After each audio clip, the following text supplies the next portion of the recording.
Well, student, today I am going to discuss with you catalytic properties of transition metals.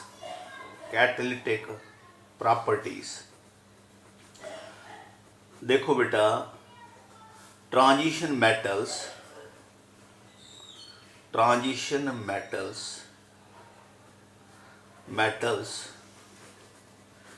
act as a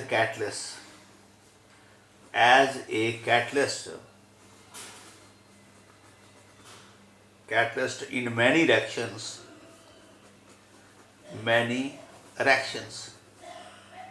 ठीक है. This property of transition metals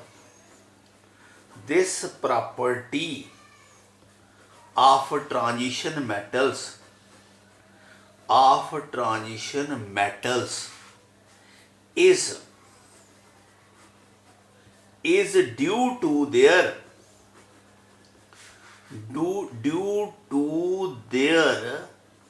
variable oxidation states. समझ आ गई बेटा. कोई आपको पूछे कि ट्रांजिशन मेटल क्यों एक्ट करते हैं एज ए कैटलिस्ट, ठीक है, इसलिए कि इनकी वेरिएबल, मतलब आयरन +2 भी होता है, आयरन +3 भी होता है, आयरन 0 में भी होता है, आयरन नेगेटिव भी होता है. ये वेरिएबल ऑक्सीडेशन स्टेट. ठीक है.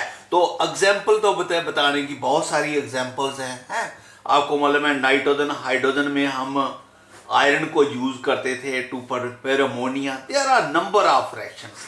एग्जाम्पल आप खुद लिख लिए नोट से. ठीक है. This is the catalytic property.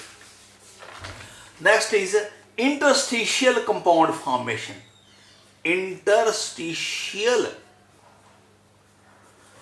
Compound formation, ये जस्ट थोड़ा सा एक लाइन का है. कंपाउंड फॉर्मेशन देखो बेटा, इसका क्या मतलब है. आपको मालूम है जब सॉलिड होता है ना, सॉलिड बनाते हैं तो सॉलिड में ऐसे पैकिंग होती है. ठीक है. ये बीच में जो खाली जगह होती है इसको बोलते हैं इंटरस्टिशियल स्पेस. इंटरस्टिशियल स्पेस, ये खाली जगह. ठीक है. इस खाली जगह में कोई एलिमेंट आ जाए तो नया कंपाउंड बन गया, उसको बोलते हैं इंटरस्टिशियल कंपाउंड. यानी when interstitial space are occupied by some other element, the compound formed are called as interstitial compound. जैसे Fe0.94O, ये बराबर नहीं है. FeO बराबर होता तो फिर तो फेरस ऑक्साइड बन जाता ना, लेकिन ये 0.94 है. काम है आयरन, काम है ऑक्सीजन 1 रेशियो है. तो ऑक्सीजन जो है वो जगह सभी जगह पर ऑक्युपाइड है, उसने यानी इंटरस्टिशियल पोजीशन ऑक्युपाई है. तो they are called as interstitial compound. ठीक है बेटा, मेरी बात समझ गया. ये 0.94 भी होता है, ये 0.34 भी होता है. वेरिएबल होता है. इंटरस्टिशियल कंपाउंड में जो रेशियो होती है वो वेरिएबल होती है. डिफरेंट कंडीशन में ये सेम है आयरन ऑक्सीजन, इधर 0.94 है, इधर 0.34 है. समझ आ गई मेरी बात. इनको बोलते हैं इंटरस्टिशियल कंपाउंड. अलाय फॉर्मेशन देखो बेटा, इनके ना transition metals have similar atomic size. Transition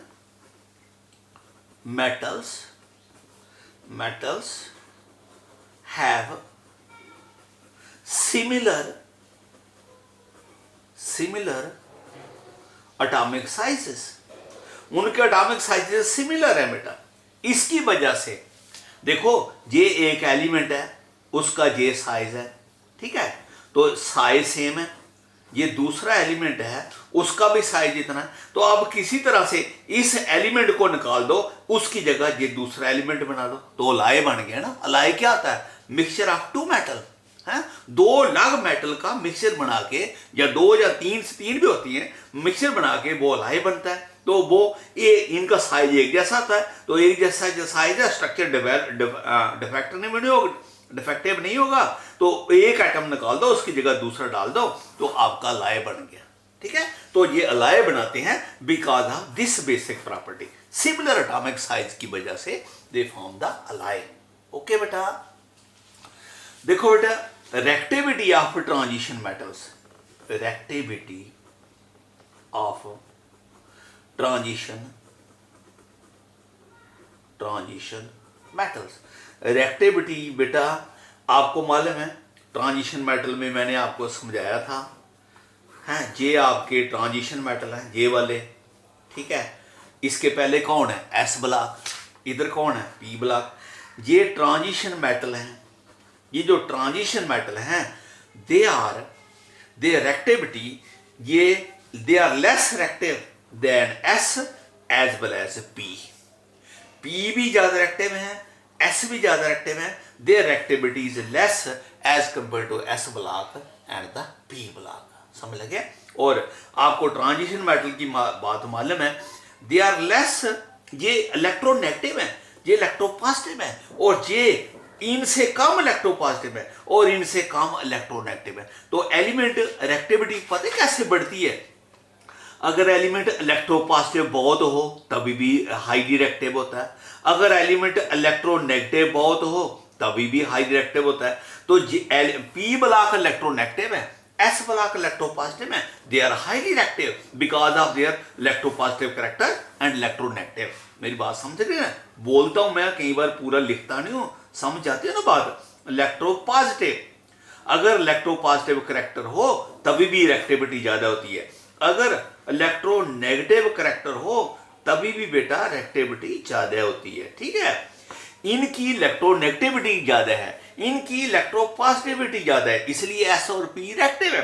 लेकिन ये जो ट्रांजिशन मेटल हैं, ये इनसे कम इलेक्ट्रोपॉजिटिव है, इनसे कम इलेक्ट्रोनेगेटिव है, तो ये ना ज्यादा इलेक्ट्रोनेगेटिव है ना ज्यादा इलेक्ट्रोपॉजिटिव है। So transition metals are less reactive. Okay, now बेटा नेक्स्ट मैं आपको जो पढ़ाने लगा हूँ है, दैट इज नेक्स्ट वाला बेटा नेक्स्ट वीडियो में बताते हैं, वो उसके थोड़ा नेचर डिफरेंट है। ओके।